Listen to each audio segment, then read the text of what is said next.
জয়তে মই অসমৰ মাননীয় মুখ্যমন্ত্ৰী ডাঙৰীয়াক আন্তৰিকতাৰে কৃতজ্ঞতা আৰু ধন্যবাদ জ্ঞাপন কৰিছোঁ।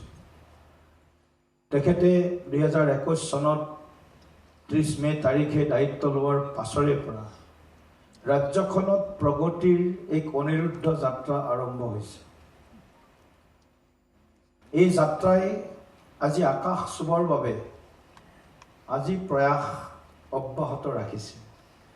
মাতৃভূমি আই অসমীক ভাৰতবৰ্ষৰ 5খন অন্যতম শ্ৰেষ্ঠ ৰাজ্যৰ ভিতৰত এখন হিচাপে প্ৰতিষ্ঠা কৰাৰ মাননীয় মুখ্যমন্ত্ৰী ডাঙৰীয়াৰ যি সপোন আৰু প্ৰায় 3.5 কোটি অসমবাসীৰ যি সপোন, সেই সপোনক সাৰ্থক কৰাৰ বাবে, সেই সপোনক চৰিতাৰ্থ কৰাৰ বাবে আৰু সেই সপোনৰ উপমখেদি প্ৰতিজন অসমৰ নাগৰিকে আজি যি ধৰণে এই উন্নয়নৰ যাত্ৰাটোত আমাৰ অংশীদাৰ হৈছে, সহযোগী হৈছে, এই জগতে অসমৰ 3.5 কোটি জনতালৈ ভাৰতীয় জনতা পাৰ্টি অসম প্ৰদেশৰ 65 লাখ কাৰ্যকৰ্তাৰ হৈ আমি আন্তৰিকতাৰে আমি তেখেতসকললৈ ধন্যবাদ আৰু কৃতজ্ঞতা জ্ঞাপন কৰিছোঁ।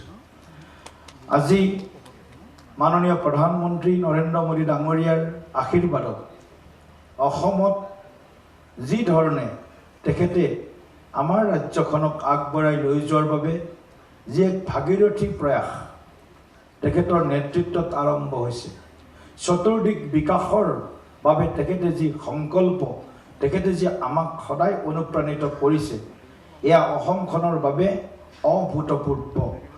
এই অভূতপূৰ্ব প্ৰধানমন্ত্ৰীৰ যি মৰম, অসমৰ প্ৰতি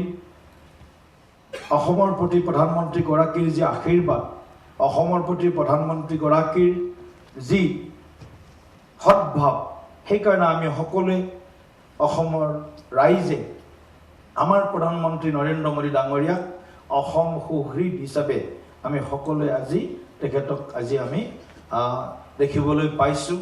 তেখেতৰ কৰ্মেৰে আমাক সদায় উৎসাহিত কৰিছে, অনুপ্ৰাণিত কৰিছে। গতিকে প্ৰধানমন্ত্ৰী ডাঙৰীয়াকো আজিৰ এই পবিত্ৰ দিনটোত আমি অসমবাসীৰ হৈ, দলৰ কাৰ্যকৰ্তাসকলৰ হৈ আন্তৰিকতাৰে আমি ধন্যবাদ আৰু কৃতজ্ঞতা জ্ঞাপন কৰিছোঁ। ইয়াৰ যি যাত্ৰা, এই যাত্ৰাটো